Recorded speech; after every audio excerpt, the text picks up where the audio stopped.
We're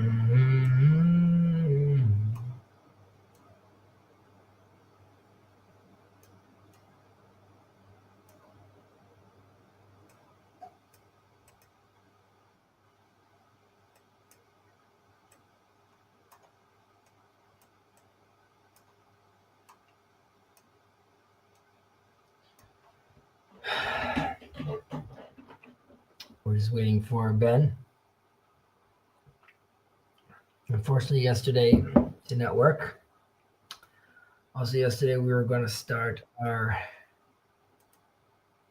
Ben. How's it going? Thank God. How are you? I'm doing good. It sounded like they were really going. I know. I was going to tell him, no, you're not. But I just wanted to know. Whatever. Okay, I feel that. But usually they stick to an hour. And anyways, they were already over it. And I know you're also we're on nanny time, nanny alert. Yeah, we're gonna have to see what happens. I can share my screen, but yeah, please. I don't know. I might need to move around and be juggling two things at the same time. The second you need to do something over there, don't worry. We could we'll catch up. We have all the time in the world. Cool. Bible study. I think we're starting chapter 5 today. We are starting chapter 5. Very exciting. After we concluded chapter 4, which we spoke about all different types of things, very interesting stuff. But I remember, I'm recalling now that last week we ended up sort of talking about the idea of this chapter of like this unified goal. And we were talking, I remember referencing Yilta, the story of Yilta. So first, you want to open up the text for us, or? Mm-hmm. Yeah. All right. And Dawn, I'm sorry you guys are stuck in the weeds, but it looked like there was a good, lively crew, and that's fantastic. Okay, so chapter 5.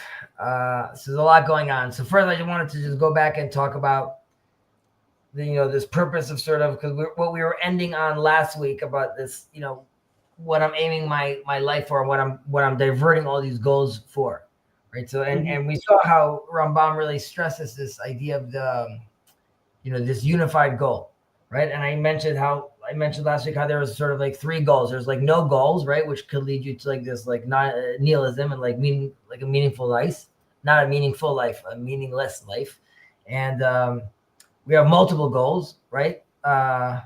Which ultimately cause like inner conflict. I'm forgetting the name of that donkey from the Greek myth. Anyone in maybe RJ remembers, but they put 2 pieces of identical food, piles of food next to him, and he didn't know which one to go, and he ends up dying, right? Because he can't choose one over the other. And then there's one over like reaching goal, right? Which ultimately like provides you with clarity and some sort of like purpose. Now, there's you have to see how this, a singular goal really gives you meaning for all your different life activities. We spoke about, I believe, like I gave an example about fishing and astrophysics, or like the Big Bang, right? So if my goal is fishing, I could be a fantastic fisher, but there's many things that I don't have to sort of waste my time, so to speak, thinking about or doing, right? But as I have a more loftier goal, right, I have a broader perspective, and I could then expand more things into my ring of knowledge, so to speak, right? So then, obviously, we'll get to a question of, according to Maimonides, what's the right goal, or not Maimonides, according to Hashem, right? So we have to choose this goal that's going to shape us, and like sort of like a pyramid, right? If it's a narrow base, it's not going to be able to hold a lot. Right. Yeah. Yes. But it trickles down into actions, right? So it's a pyramid.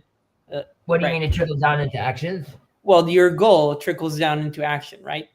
So yes, correct. Nachon. Obviously, the goal eventually trickles down into action.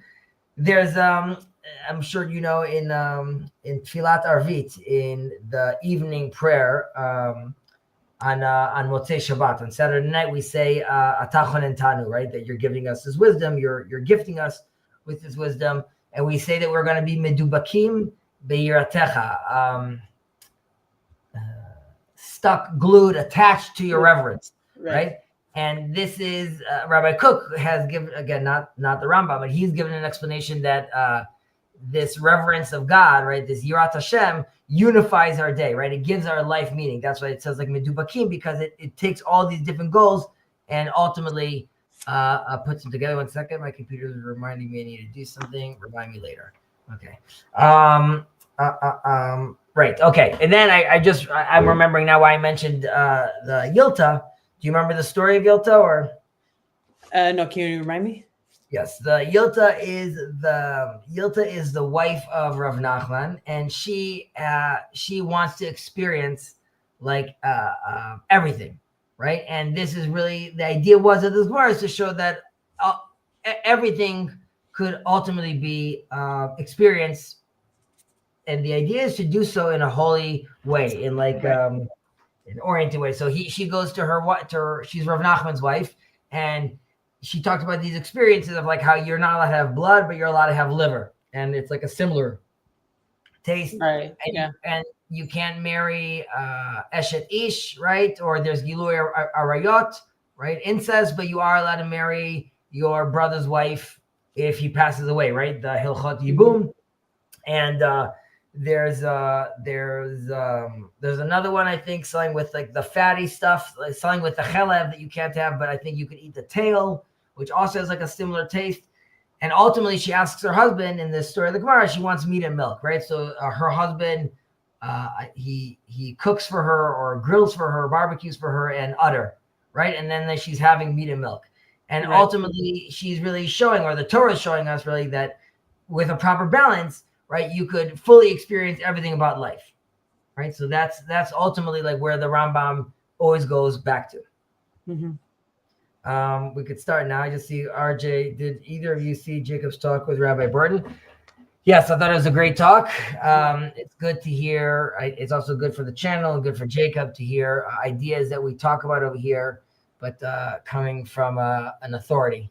So that was a great conversation. Yeah, it was very nice to hear. Very good conversation. I was pleasantly surprised to see him being so brave. We forget sometimes, or at least people maybe here don't realize how many of the things we discuss over here. And I mean, you realize why Jacob keeps on calling me like a heretic, because we really sort of push the envelope and play around in a very treacherous waters or mystical waters, or so hearing it from him was great. Okay. Let's take it away. Let's read. Yeah. Where are we? פרק חמישי. בהשתמש אדם בכוחות הנפש לצד תכלית אחת. צריך אדם שישעבד כוחות נפשו כולם לפי הדעת, כפי מה שהקדמנו בפרק שלפני זה. וישים לנגד עיניו תמיד תכלית אחת, והיא השגת השם יתברך, כפי יכולת האדם לדעת אותה. ויישם פעולותיו כולן. תנועותיו ומנוחותיו וכל הדברים מביאים לזו התכלית, עד שלא יהיה בפעולתו דבר מפועל ההבל. רוצה לומר, פועל שלא יביא אל זאת התכלית. Okay? Cool. Okay, so now in English. Concerning the application of man's psychic faculties towards the attainment of a single goal. As we have explained in the preceding chapter, it is the duty of man to subordinate all the faculties of his soul to his reason. He must keep his mind's eye fixed constantly upon one goal, namely, the attainment of the knowledge of God. May he be blessed. As far as it is possible for mortal man to know him. Consequently, one must so adjust all his actions, his whole conduct, and even his very words, that they lead to this goal, in order that none of his deeds be aimless and thus retard the attainment of that end. Retard. Let's continue reading a little more. V'hamashal bo.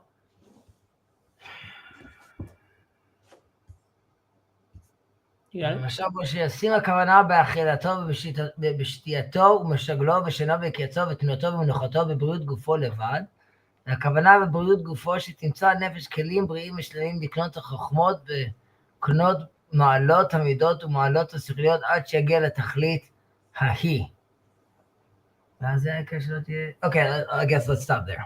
Let's stop there. Okay.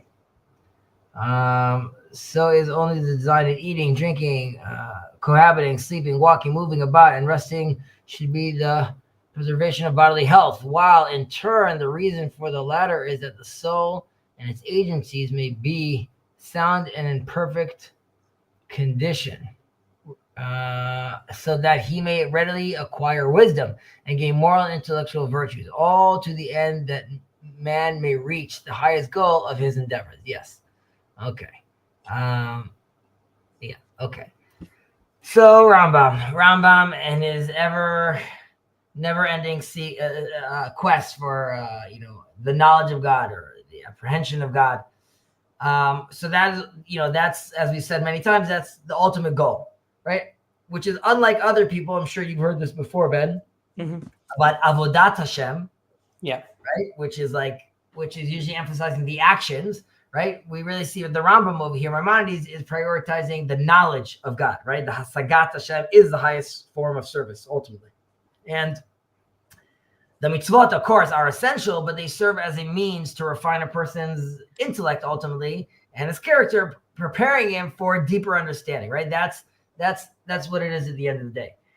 Now, we could, of course, ask over here, like, what is the actual nature of this apprehension or knowledge of God? And is it even possible for a human to even do this?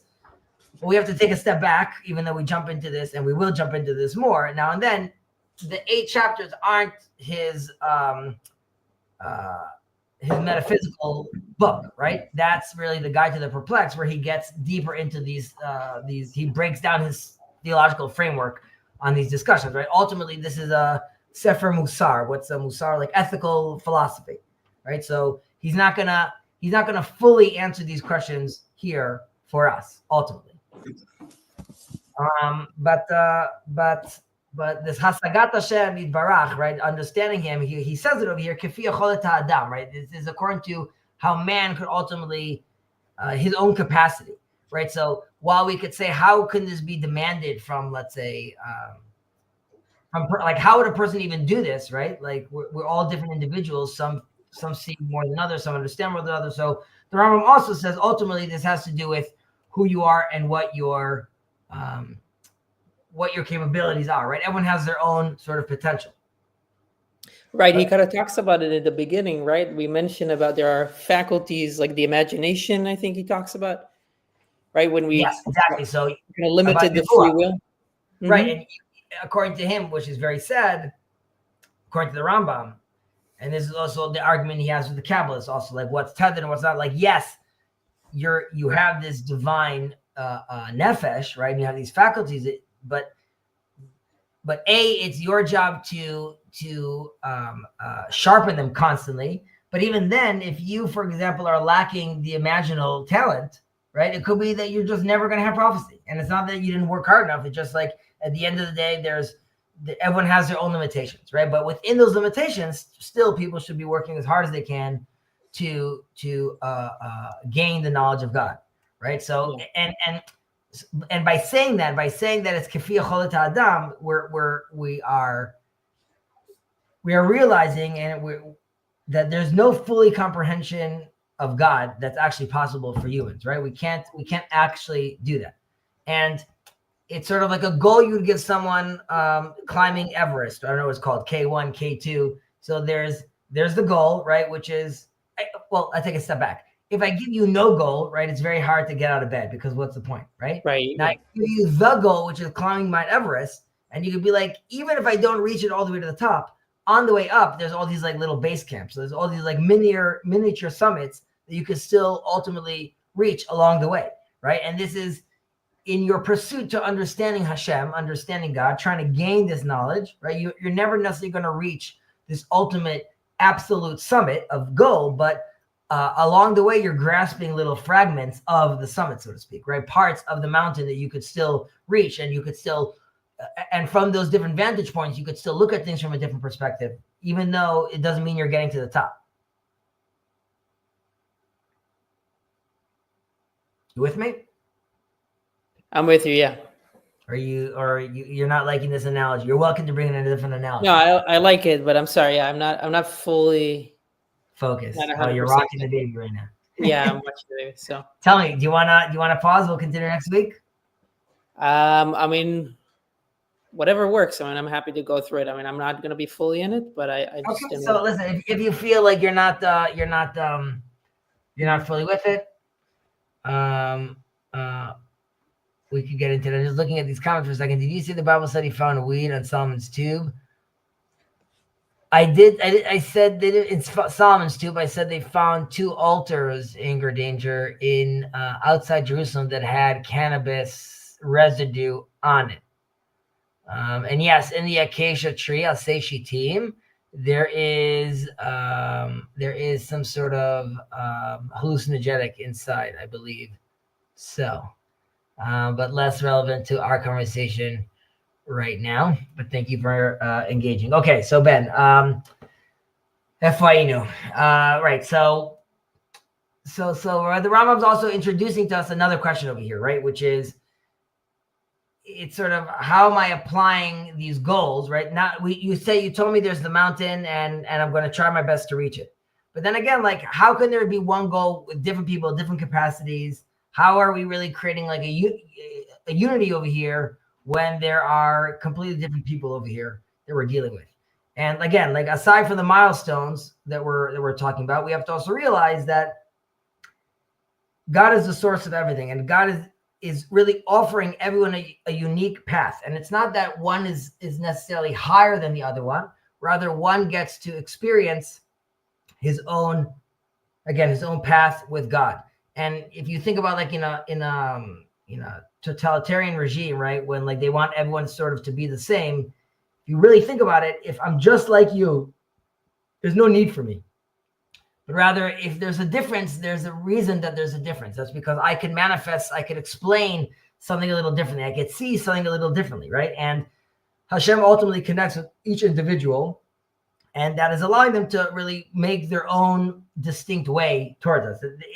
If you think about it that way, it also stresses the concept of Yichud Hashem ultimately, right? We talk about ultimately about the difference between Achidut and Achdut, right? Achidut being uniformity, right, which like enforces sameness, and unity, which is a harmony that integrates differences, right? So if our Muslim brothers and sisters that say Allahu Akbar currently, we talk about this, God is above everything, right? God is the greatest, and everything else requires submission towards it, right? The Torah of Hashem Echad is saying God encompasses all, right? But it's even unifying, as they talk about it, the Kabbalah is the nigudim, right? It unifies the contradictions under it ultimately. And we also see this in the Amidah prayer when we say Elohei Avraham, Elohei Yitzchak, Elohei Yaakov, right? The God of Abraham, the God of Jacob, the God of Isaac, the God of Jacob, because each one of them had his own unique revelation and his own unique relationship with God, right? And that's why we're trying, when we pray, we're saying, I want to connect to that version and this version and that version. Well, they're all unified, but they're all deeply personal. And even in our prayer, ultimately, we're saying, I'm connecting to all the gods that came before me, not gods, all the personal relationships that have been before, and I'm adding on my personal relationship as well, right? And that's my prayer specifically that I'm having with you.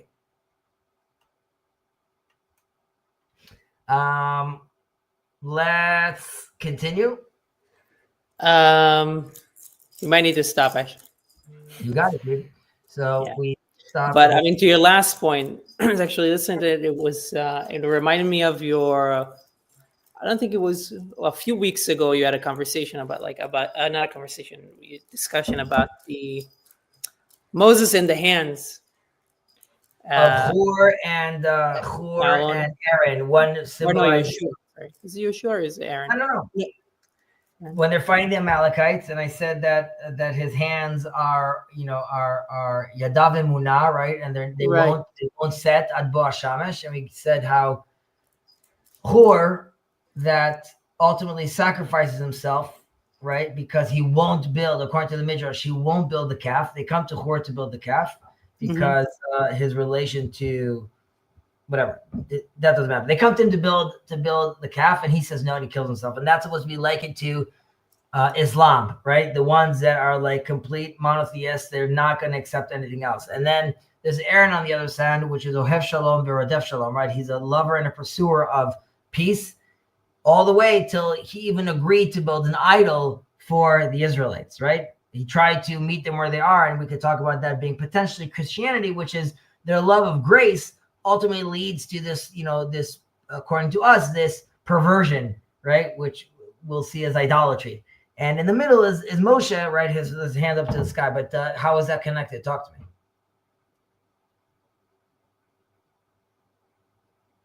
You mentioned about submission. When you were mentioning submission, it reminded me of that aspect of it, and also being able to somehow deal with the act of submitting to the divine will while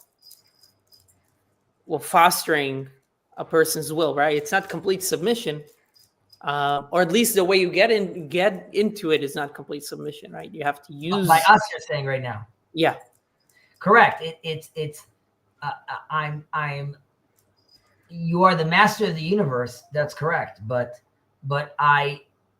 it's sort of not everything is submitting to you. Rather, everything is becoming alive through you. Everything is being returned and unified. You are encompassing all. So it's my job to, like Yilta, is identify. I can't have the blood, so I'm going to find where I could manifest that ultimately back to you. But Ben, go be with your baby. We'll talk. Cool. I'll see you. I'll talk to you soon. Okay, so that was a short little class on chapter 5. But I do have some time, so I will stay on if someone wants to jump on. Anger, Danger. Riviera was an Irish British drama television. Riviera. Why is he mentioning that? That is coming to a colony near you. Okay. Colony, like I am the colonizer. I got you. And Riviera in reference to what Donald Trump said. I got you. As I told Luke Thompson, I'm looking forward to, I hope I'll get the opportunity to build the first mosque in Gaza, where Palestinians, or Muslims that want to live alongside their brothers and cousins will live so and do so peacefully, and then that'll be fantastic. I'm really looking forward to that. I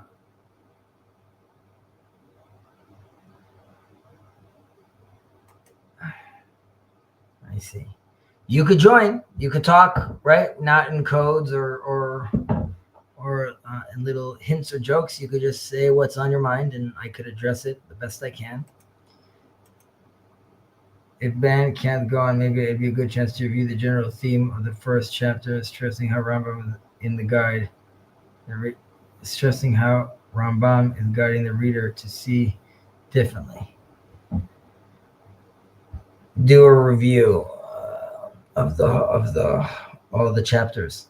I'm not going to do that right now, but I will gladly do that in the beginning or the end of next week. I will gladly do a review of 1 through 5, just talking about where the journey Rambam is taking us on. But ultimately, all of them are talking about the middle of the road, right? The golden path, finding that balance, orienting all of yourself towards, as we spoke about in the 5th chapter right now, the apprehension of God, right? Hasagat Hashem.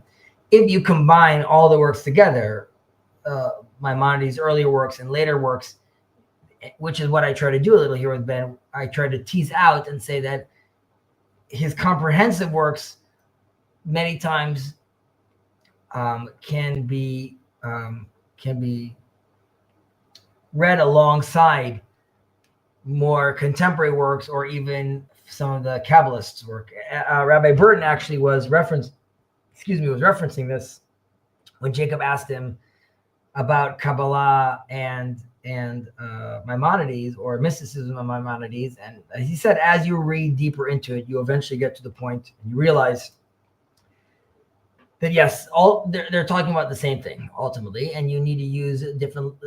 The Kabbalists give language that allows you to better understand Maimonides, and if you better understand Maimonides, you could better understand the Kabbalists. So there's a cross-pollination there, even if it wasn't intentional.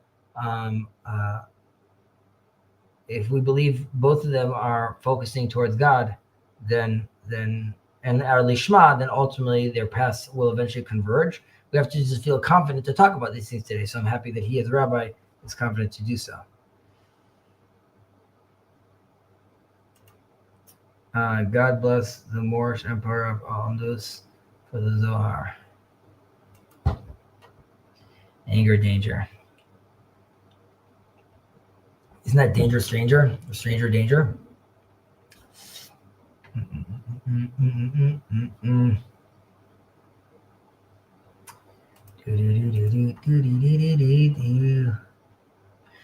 I mean, I think we'll talk. The Rambam actually talks about this in this chapter. We'll talk about it next week, which Jacob ended with, where he starts talking about like how should we be learning about things. And Rambam, of course, is going to sing the praises of medicine because it's all encompassing, so to speak. And he's going to rip on like being a carpenter or sewing because it's not fully necessary for the knowledge of God. But he talks about how, the need for algebra and engineering and science. Well, he first talks about how studying theology or faith or metaphysics ultimately is a goal within itself, because by comprehending and understanding those things better, you also understand God better.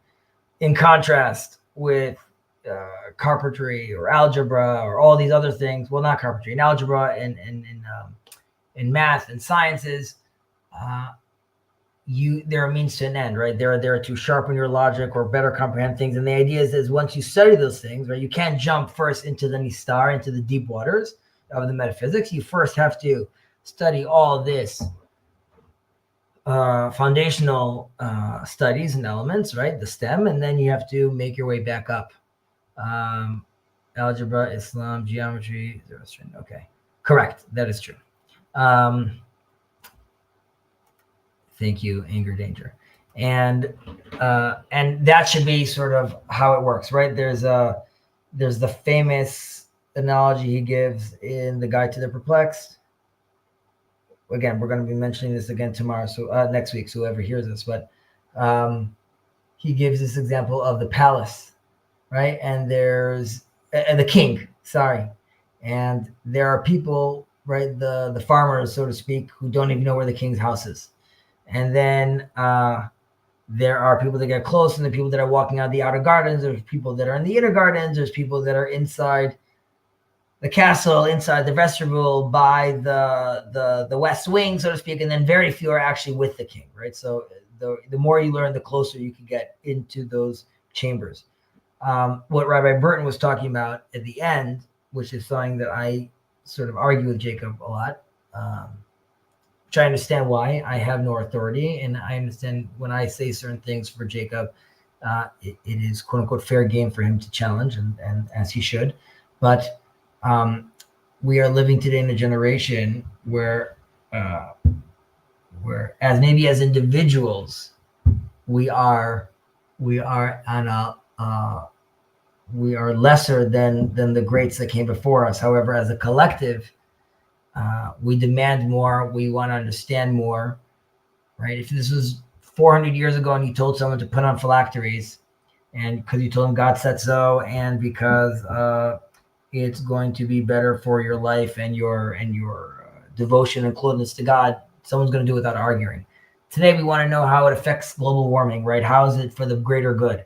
And those connections, the wanting of even Greta Thunberg, right, or the or the wanting of people to sort of have a solution for everything and want the real, and sometimes going about it like children, or many times, still comes from, it's rooted in a very, very deep place where, because, like Maimonides says over here, you have, at least from his point, at least 1,000 generations, a thousand people, almost 1,000 years of people learning and studying and growing in knowledge. This ultimately led to a new baseline of understanding of God, which to us seems almost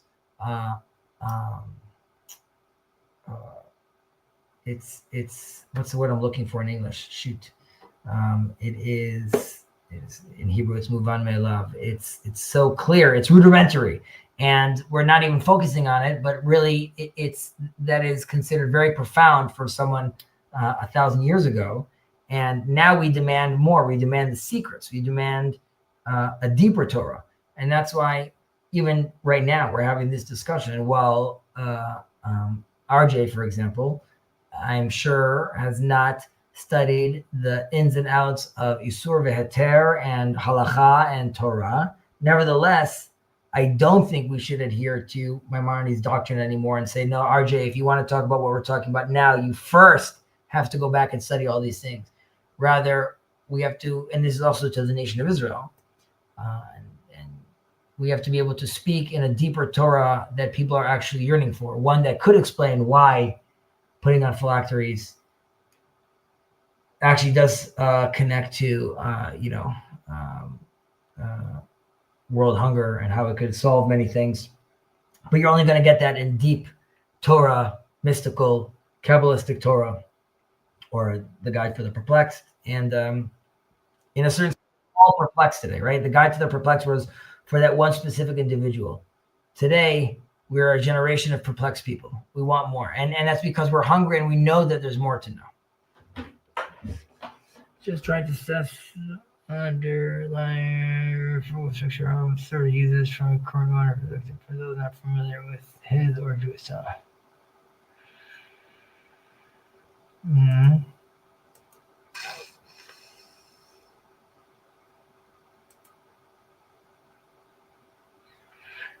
Is the personal physician of Salah ad-Din. He was a personal physician. Yes, that is true.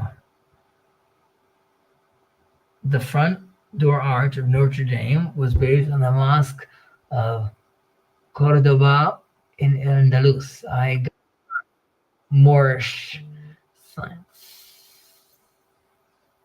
Cordoba. Yes, that is where Maimonides was chilling, where there's a beautiful statue of him as well. Anger, danger. He has beautiful tidbits of knowledge right now.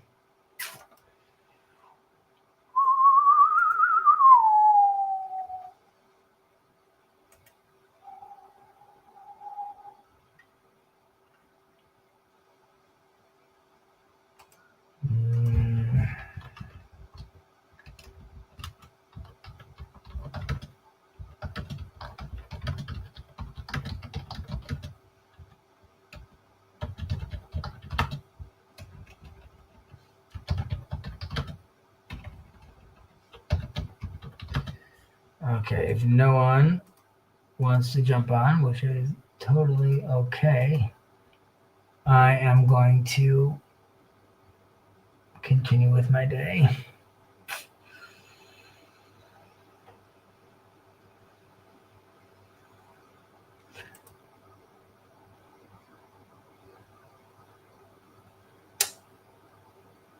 Okay, yes, and you are telling us that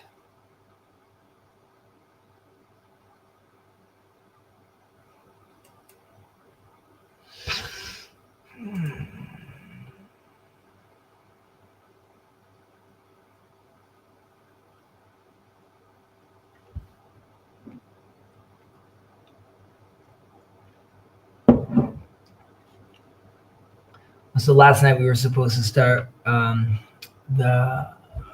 the Genesis review with Yosef together, but unfortunately I had an unexpected guest, and that required my attention.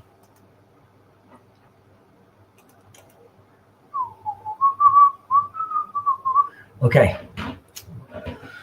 Cool cats. I'm out. Take care. I'll see you guys next week.